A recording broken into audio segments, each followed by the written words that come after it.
નમસ્કાર વિદ્યાર્થી મિત્રો. ધોરણ 10 ગુજરાતી ચેપ્ટર નંબર 12 ગદ્ય ચોપડાની ઇન્દ્રજાળ, જેના લેખક છે ચંદ્રકાંત પંડ્યા.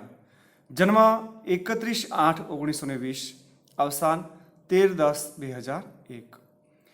ચંદ્રકાંત જેઠાલાલ પંડ્યાનો જન્મ વલસાડ જિલ્લાના ધરમપુરમાં થયો હતો. તેમણે મુંબઈ યુનિવર્સિટીમાંથી ટીડીની પદવી મેળવી હતી. સંગીતમાં પણ નિપુણતા મેળવી હતી. શિક્ષક તરીકે હાલોલ અને નવસારીમાં કામગીરી કરી હતી. સામાજિક અને સેવા ક્ષેત્રમાં તેમનું પ્રદાન નોંધપાત્ર રહ્યું છે. બાનો ભીખુ ભાગ 1-2, સુદામે દીઠી દ્વારામતી, યુરોપ પ્રવાસ, ઘડીક સંઘ શ્યામ રંગનો આફ્રિકાનો પ્રવાસ, વસાહતીઓનું વતન અમેરિકા પ્રવાસ તેમના નોંધપાત્ર પુસ્તકો છે. સાહિત્યિક પત્રકારત્વમાં પણ તેમનું યોગદાન છે. ચોપડાની ઇન્દ્રજાળ. તો વિદ્યાર્થી મિત્રો, એ શીર્ષક આપણે જોઈએ કે ચોપડાની ઇન્દ્રજાળ. ઇન્દ્ર એટલે કે ભગવાન ઇન્દ્ર અને ઝાળ. તો ભગવાન ઇન્દ્ર છે એનું એક શસ્ત્ર છે.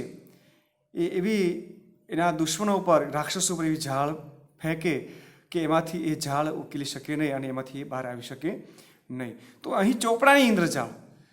તો પ્રશ્ન એ છે કે ચોપડાની ઇન્દ્રજાળ એટલે કેવી ઇન્દ્રજાળ?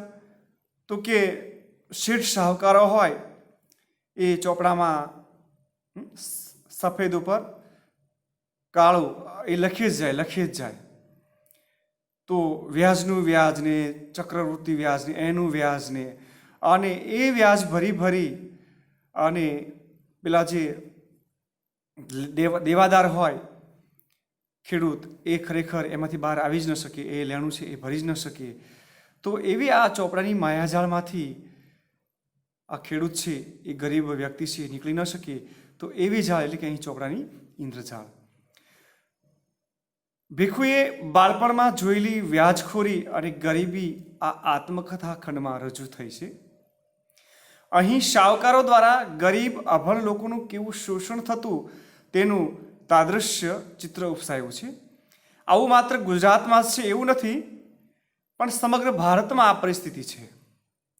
એક તરફ વ્યાજ પર વ્યાજ ચડાવતા શાહુકારો છે, તો બીજી તરફ એ જ શાહુકારોના દીકરા તરફ વાત્સલ્ય ભાવ દાખવતા દેણદાર લોકો છે.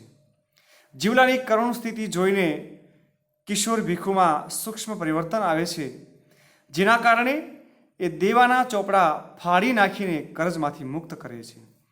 પોતાના પિતા અને માતા પણ વ્યાજ વસૂલાતની ઇન્દ્રજાળમાં કેવી રીતે રચ્યા હતા તે નિખાલસતા આ પાઠનું જમા પાસું છે. અહીં ચોપડાની ઇન્દ્રજાળ એટલે કે વ્યાજની એવી જાળ કે જેમાંથી ગરીબ ક્યારેય છટકી શકતો નથી, તેનું હૃદયસ્પર્શી આલેખન થયું છે. અને વ્યાજખોરો છે એને આ વ્યાજ છે એ ખૂબ વાલું લાગે છે, અને એ પણ આ માયાજાળમાં લાલચમાં એટલો બધો ફસાતો જાય છે કે એ માનવતા પણ ક્યારેક નેવે મૂકતો હોય છે. જોઈએ ત્યારે શાહુકારો ગરીબ અને અજ્ઞાન રાની પર જ ખેડૂતોનું શોષણ કરતા હતા. લેખક પોતાની આત્મકથા ખંડમાં વાત કરે છે કે એ સમયે શાહુકારો ગરીબ અને અજ્ઞાન રાની પર જ ખેડૂતોનું શોષણ કરતા હતા. રાની પર જ એટલે કે એક કોમના ખેડૂતો. તો એનું આ શાહુકારો છે જે ધીરધારનો ધંધો કરતા હોય એ લોકો ખેડૂતોનું શોષણ કરતા હતા. ઋણ રાહતનો ત્યારે કોઈ કાયદો નહોતો. કરજ લીધો હોય તો એમાંથી સબસિડી કાપી દેવી, અમુક દેવું છે માફ કરી દેવું, અમુક ટકા રકમ છે એને બાદ કરી દેવી, એવો કોઈ નિયમ કાયદો હતો નહીં.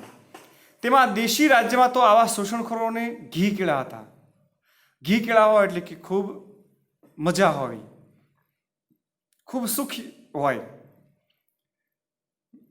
લૂંટે જ રાખે, એને કોઈ રોકવા ટોકવાવાળો હોય નહીં. એટલે દેશી રજવાડા હતા એ સમયમાં, કોઈ રોકટોક નહીં. એટલે એવા જે શાહુકારો હતા, એવા જે શોષણખોરો હતા, એવા લોકોને તો ઘી કેળા હતા, જલસા પડી જતા એ લોકોને. રાજા અને અમલદારોના જુલમને ચઢી જાય એવી આ શરીફ ડાકોની લૂંટ ગરીબ પ્રજાના હાડમાંસને ચૂથવામાં જરાય અરેરાટી નહોતી અનુભવતી. રાજાશાહી હતી, અમલદારશાહી હતી. તો એ રાજાઓ અને અમલદારોના જે જુલ્મો હતા એને પણ વટી જાય, એને પણ ચઢી જાય એવી આ શરીફ ડાકુઓની લૂંટ. જુઓ, શરીફ ડાકુ. હવે ડાકુ કોઈ શરીફ હોય ક્યારે? એનું તો લૂંટવાનું જ હોય. પણ કેવા શરીફ ડાકુ? મદદ કરતા જાય અને મદદના બહાને જે ગરીબ, અભણ, અણસમજના છે, તો એવા અભણ અને ભોળા લોકોને ભરમાવી અને લૂંટે અને પોતે કંઈક શરીફ છે, પોતે દાનવીર છે, દાતા છે, એવો ડોળ કરતા હોય.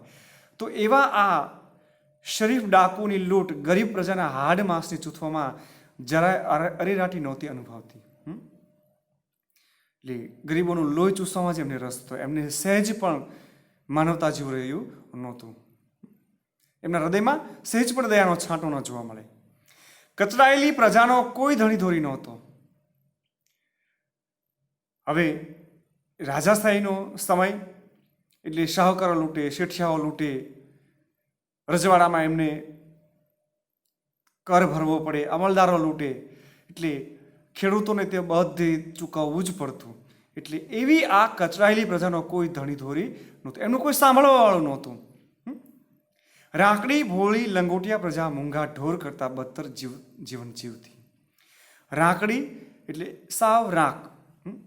પોતાનો પ્રશ્ન છે એ કોઈને કહી ન શકે, પોતાનું દુઃખ છે, પોતાની વાત છે એ કોઈને સંભળાવી ન શકે, પોતાની ફરિયાદ છે એ કોઈને કરી ન શકે એવી રાંક પ્રજા, ભોળી, અશિક્ષિત પ્રજા, લંગોટિયા પ્રજા એટલે કે પહેરવા માટે ટૂંકું વસ્ત્ર જ તે, ખાલી અંગ ઉપર ટૂંકું વસ્ત્ર પહેરવા માત્ર માન કપડું મળતું હોય એવી પ્રજા, ટૂંકું ધોતિયું મળતું હોય એવી પ્રજા એ મૂંગા ઢોર કરતાં પણ બદતર જીવન જીવે. ઉજળ જમીનમાં થોડું ઘણું પકવે. હવે શેઠ સાવકારો, રાજા મહારાજો, અમલદારો એ બધી બાજુથી લૂંટતા હોય ત્યારે જમીન એમની કેવી હોય? ઉજળ જ હોય ને. શું જમીનમાં વાવે, શું નાખે? ખાતર પોતર કંઈ નાખીને. એટલે એવી ઉજળ જમીનમાં થોડું ઘણું પકવે. તેમાં રાજા, અમલદાર, ધગડું, તલાટી, ભૂવો અને શાહુકાર સૌનો લાગો, સૌના હક. લાગો એટલે હક. એ થોડું ઘણું પણ આવે એમાં રાજા છે એ પોતાનો કર લઈ જાય, અમલદાર છે તો એ પોતે પણ પોતાના રૂઆબથી, પોતાની સત્તાથી કંઈક કરપ્શન કરી અને કંઈક ભાગ લઈ લે એમાંથી. ધગડું એટલે પોલીસવાળો, સિપાઈ, તો એ પણ ક્યાંક કોઈ ગુનામાં સંડોવી ન લે એવા ડરથી પણ એને પણ એ કંઈક આપે. ગામનો તલાટી હોય તો તલાટીને રાજી રાખવા માટે પોતાના કામો કદાચ કરે કે ગયા હોય તો નાનું સૂનું, તો એના માટે તલાટીને રાજી રાખવા માટે થોડું ઘણું એને પણ આપવું. રૂઢિચુસ્ત સમાજ, અંધશ્રદ્ધામાં વ્યાપેલો સમાજ એ આવા ભૂવા દોરાધાગા કરતા હોય એવા ભૂવાનો પણ એમ કે એના આશીર્વાદ મળે એવા હેતુથી એને પણ રાજી રાખવો. અને શાહુકાર એને તો રાજી રાખવું જોઈએ, કારણ કે એની પાસેથી નાણાં લીધા હોય. હવે એને જો રાજી ન રાખીએ, પોતાના ખેતરમાં જે કંઈ અનાજ પાક્યું એને એમના મફતમાં ન આપે તો શાહુકાર છે એ વ્યાજની કડક ઉઘરાણી કરે. એટલે એને પણ રાજી રાખવાનું. એટલે આ સૌનો હક, સૌનો લાગો. પ્રસંગે બધું કામ પડતું મૂકીને બધાની વેઠ કરવા એ પાછો બંધાયેલો.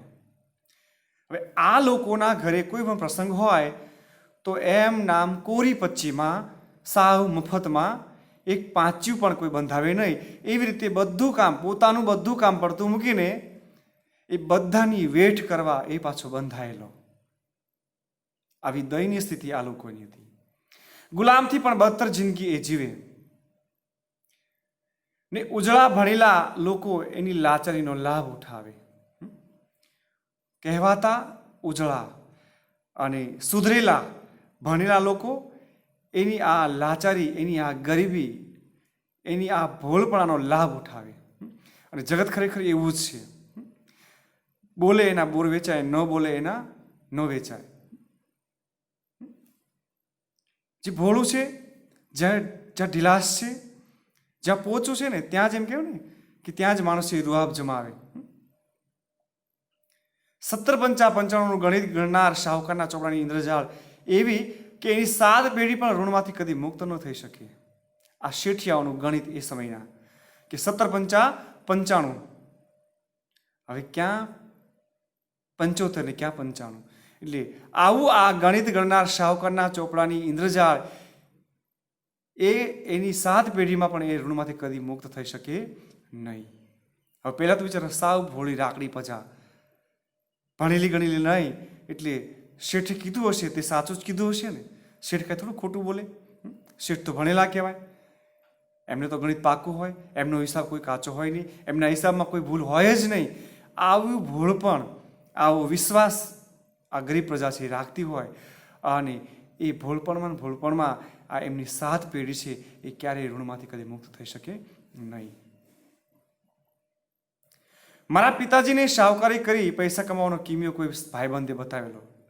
આ આત્મકથાકાર કહી રહ્યા છે કે એમના પિતાને શાહુકારીનો ધંધો છે એ કોઈ એમના ભાઈબંધે શીખવેલો.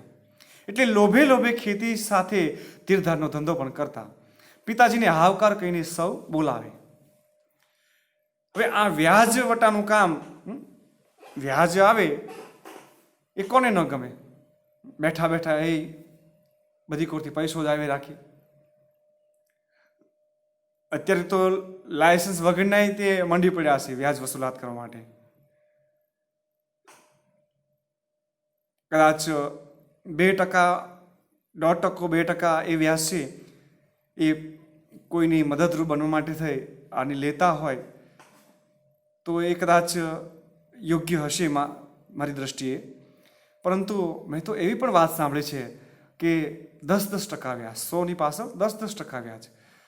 અરે મેં એક ડિબેટમાં એવું પણ સાંભળેલું કે અમુક શાહુકારો તો છે એ 20%, 30% વ્યાજની વસૂલાત કરતા હોય છે, અને પરિણામે છે એ જે દેણદાર છે એને પોતાના શરીરના અંગો વેચીને પણ લાખો રૂપિયા વ્યાજ ભરવું પડતું હોય છે, અને અંતે પણ એ ન ભરી શકે અને પોતાનો જીવ ગુમાવવાનો પણ વારો આવતો હોય છે. ખરેખર આ માનવતા માટે એક કલંક છે.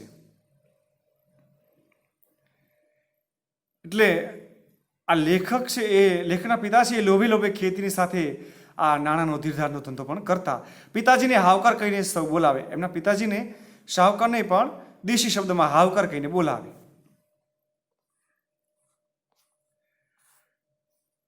પિતાજીનું મૃત્યુ થયું. જમીન ગણોતે ખેડનાર કે તેની દેખભાળ કરનાર કોઈ રહ્યું નહીં.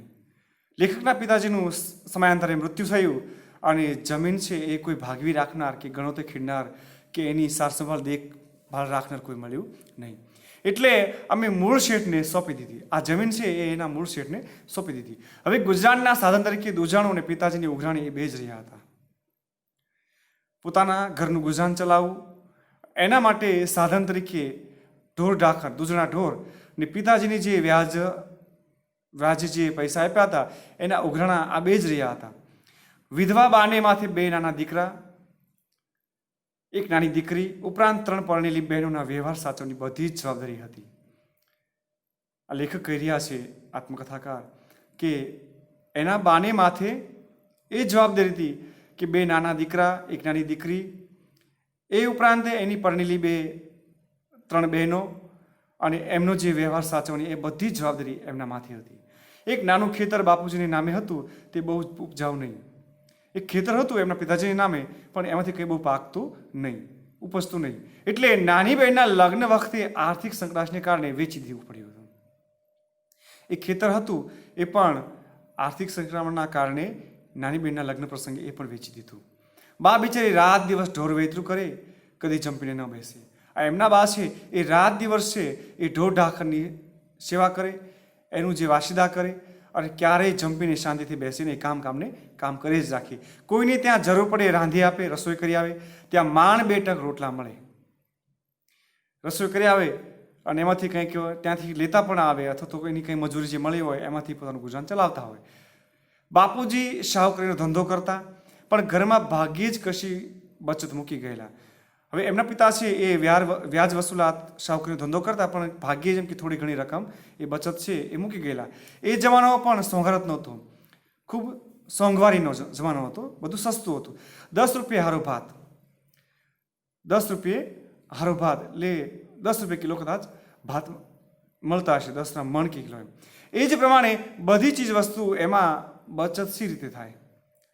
હવે એ પ્રમાણે એમ કે બધી જ વસ્તુમાં બચત કઈ રીતે થઈ શકે, એટલે કુટુંબનો બોજો એકલે હાથે ઉચકતા તો બાને નવે નેજા પડ્યા. હવે આટલી બધી સમસ્યામાં આ લેખકના બાને એક ભરણ પોષણ કરવા માટે થઈ અને ખૂબ તકલીફ પડતી. નવ નીચા પડ્યો એટલે કે ખૂબ તકલીફ પડવી. દીકરામાં હું મોટો એટલે 14 વર્ષની ઉંમરે ગામડે ઉઘરાણી કરવા બા મને મોકલે. હવે 2 ભાઈઓ હતા, એમાં લેખક મોટા હતા એટલે 14 વર્ષની ઉંમર થતાં કોઈ પણ ગામડામાં જે વ્યાજ વટાના જે પૈસા આપ્યા હોય અને એની ઉઘરાણી કરવા માટે લેખકના બા એમને મોકલતા. દેણદારો પ્રમાણિક, જેમણે વ્યાજમાં પૈસા લીધા હોય જે ખેડૂતોએ, એ કેવા હતા? ખૂબ પ્રમાણિક. પણ ખેતીના વર્ષો એક પછી એક એવા ખરાબ આવે કે દેણદારોને રોકડ કશું આપી ન શકીએ, ક્યારેક થોડું ઘણું આપે, અને એ તો અમારા કુટુંબને આપદા ન પડે એટલા ખાતર. લેખક કહી રહ્યા છે કે અમારા પાસેથી જેને વ્યાજમાં પૈસા લીધા હોય એ કેવા પ્રમાણિક લોકો હતા. પરંતુ ખેતીના વર્ષો એક પછી એક ખરાબ આવતા જાય એટલે દેણદારો છે એ રોકડ કશું આપી શકે નહીં, પણ ક્યારેક થોડું ઘણું આપે જે ખેતીમાંથી ઉપજ આવી હોય એ. અને એ પણ શું તો કે આ લેખકના કુટુંબને, એમના પરિવારને તકલીફ ન પડે, આપત્તિ ન પડે એટલા માટે થાય, એટલા ખાતર. પોતે પેટે પાટા બાંધી આછું પાતળું ખાઈને પણ જે મળે તે વ્યાજ પેટે ભરી જતા. મૂળગા તો કંઈ આપી ન શકે, કારણ કે ખેતીમાંથી કંઈ ઉપજ્યું જ ન હોય એટલું. એટલે પોતે પેટે પાટા બાંધીને પોતે 3 ટક કદાચ જમતા હોય તો 1 ટક જમી અને બચત કરી અને જે કાંઈ અનાજ છે, જે કાંઈ ઉપજ થયું હોય એ આછું પાતળું એ પણ જે કાંઈ હોય એ પણ વ્યાજ પેટે એમ કે ભરી જતા હતા. ધરમપુરથી 5 માઇલ દૂર મરઘમાળ ગામે રાનીપરજ કોમના જીવલા નામના ખેડૂત પાસે અમારું લેણું નીકળે. વાત કરીએ છીએ જીવલાની, રાનીપરજ કોમના મરઘમાળ ગામના વ્યક્તિની. એ ધરમપુરથી, વલસાડ પાસેના ધરમપુરથી 5 માઇલ દૂર મરઘમાળ ગામ, અને ત્યાં રાનીપરજ કોમના એક ખેડૂત જીવલો નામનો હતો, ત્યાં આ લેખકનું એનું લેણું નીકળે. કાંઠા વર્ષોમાં જીવલાની સ્થિતિ બહુ કપરી થઈ હતી. કાંઠો એટલે ખરાબ વર્ષ. એ કાંઠા વર્ષમાં જીવલાની સ્થિતિ બહુ કપરી થઈ ગયેલી હતી. પૈસા તો જે મળે તે આપે, પણ બાપુના મૃત્યુ પછી વર્ષો વર્ષ લાકડા, ડાંગર, કઠોળ, ગોળ, કેરી, શાકભાજી, ઢોર માટે ઘાસ ને એવું કંઈ ને કંઈ વ્યાજ પેટે ભરે. હવે વરસ ખરાબ જાય, વરસ બહુ સારું પાકે નહીં, અને એવી સ્થિતિમાં એ પૈસા તો એમ કે જે મળે તે આપી દે, પણ એમના બાપુના મૃત્યુ પછી એ વર્ષો વર્ષ લાકડા કાપીને મૂકી જાય, ડાંગર, કઠોળ, ગોળ, કેરી, શાકભાજી, ઢોર ઢાંખર માટે ઘાસચાર અને કંઈક ને કંઈક વ્યાજ પેટે એ ભરી જતો. વર્ષ ગમે તેટલું નબળું પડ્યું હોય તોય હાવકારના છોકરાને આપદા નહીં પડવી જોઈએ એવી ભાવનાથી તો કંઈક તો આપવું જ જોઈએ એવું માનતો જીવલો દાનતનો શુદ્ધ હતો. એ શુદ્ધ છે. એટલે આ જે દેણદાર છે એ એવું માનતો કે વર્ષ ગમે એટલું નબળું પડ્યું હોય, પરંતુ જેના પૈસા લીધા છે, જેનું લૂણ ખાધું છે, તો એનું ઋણ છે એ ચૂકવા માટે થઈ અને એની દાનત જુઓ તમે. હાવકારના પોરેને આપદા નહીં પડવી જોઈએ, સાવકારના છોકરાને તકલીફ ન પડવી જોઈએ, શેઠના બાળકોને તકલીફ ન પડવી જોઈએ, એવી ભાવનાથી કંઈક તો આપવું જ જોઈએ એવું માનતો જીવલો દાનતનો શુદ્ધ. ખરેખર સામાન્ય લોકો છે, આપણને લાગે કે આની પાસે શું છે, ઝૂંપડું, પણ એ ઝૂંપડાની અંદર ઉદાર દિલના, મોટા દિલના માણસો રહેતા હોય છે, અને મોટી હવેલીમાં રહેતા હોય પણ છે પણ એ લોકોના મન બહુ સંકુચિત હોય છે, નાનકડા હૃદયના માણસ હોય છે. જીવલો અવારનવાર ઘેર આવતો, મારા ઉપર પુષ્કળ પ્રેમ. જીવલો છે ક્યારેક આ લેખકના ઘરે આવતા અને લેખક કહે કે આ જીવલાને મારા પર ખૂબ પ્રેમ, શેરડી, બોર, જાંબુ, કેરી એવું કંઈ ને કંઈ મારા માટે લાવે. તેની સાથે કોઈક વાર તેનો પુત્ર ગોવિંદ પણ હેર જોવાની લાલચે આવે. આ જીવલાની સાથે સાથે ક્યારેક એનો પુત્ર ગોવિંદ પણ હેર એટલે શહેર જોવાની લાલચે આવે. લંગોટીને મેલું, જીર્ણ ડગલું એ એનો પોશાક. નાની એવી ધોતલી પહેરી હોય, લંગોટી પહેરી હોય, અને જીર્ણ થયેલું, ફાટેલું, તૂટેલું એવું જળાઈ ગયેલું એવું ડગલું પહેરેલું હોય, એ એનો પોશાક, એના વસ્ત્રો. જીવલો જુવાનીમાં પણ ખખડી ગયેલો. જીવલો છે એ યુવાન હતો, પણ યુવાનીમાં પણ વૃદ્ધ હોય એવી સ્થિતિ થઈ ગયેલી એની. હાડપિંજર જેવો. તો એનો પુત્ર ગરીબડો, અર્ધનગ્ન દશામાં ખૂબ દરિદ્રતાને પણ શરમાવે એવો. હવે દરિદ્રતા છે ને એ ખરેખર ખૂબ ખરાબ છે. એ માણસને ઓછાળું જીવન જીવવા મજબૂર કરતી હોય છે. જીવલાના કુટુંબની આવી કરુણદશા છતાં તેની વફાદારી મૂક સાક્ષી જેવો હું માત્ર જોયા કરતો. લેખક છે એ આવી કરુણદશા જોઈ અને એની આવી વફાદારી જોઈ અને મૂંગા મોઢે એ બધું જોઈ રાખતા અને સહન કરતા હતા કે અરે રે, હું શું આમાં કરી શકું, એમ હું આને કઈ રીતે મદદ કરી શકું. એ એમનો પ્રશ્ન હતો, એ એમની મૂંઝવણ હતી લેખકની. તો વિદ્યાર્થી મિત્રો, અહીં સુધી આપણે આ આત્મકથા અંશ રાખીએ છીએ. આગળનું આત્મકથા અંશ છે એ આવતા લેક્ચરમાં જોઈશું. અસ્તુ. જય હિન્દ, જય ભારત.